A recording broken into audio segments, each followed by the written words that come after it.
ჩვენ დღეს გამოაბრძანეთ წმინდა გარდამოხსნა და ყველანი ვართ მონაწილენი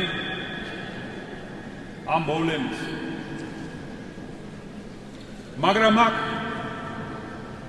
შეკრებილნი არიან დღეს, შეკრებილნი ვართ არა ისინი, ვინც სულ ცოტა ხნის წინ პიროდნენ ჯვარსაცხვი ეგე. არამედ ვინც ეუბნებით უფალს, შეგვინდე უფალო.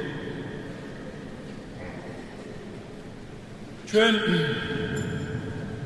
ეკლესიის მიერ ვართ უკვე განსწავლული, ვიცით ეკლესიის სწავლება რომ ჩვენი ცოდვებით კვლავ და კვლავ ჯვარს ვაცვამთ უფალს. და რომ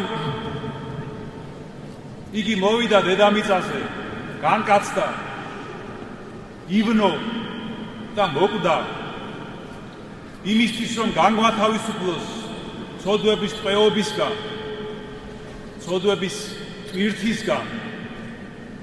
და ვინ იყო პირველი ადამიანი, ვინც უფალმა გაანთავისუფლა ამ ტვირთისგან?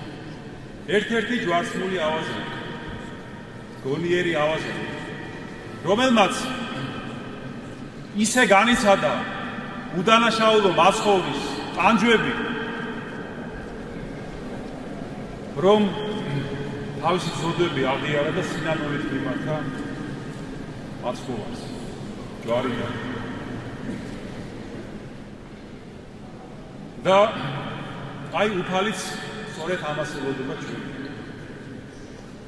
რომ ჩვენი ცოდვებით დამძიმებული და დაჭრილი სული ვაიძულოთ, მივმართოთ ღმერთს ხსნისა და წყალობისთვის.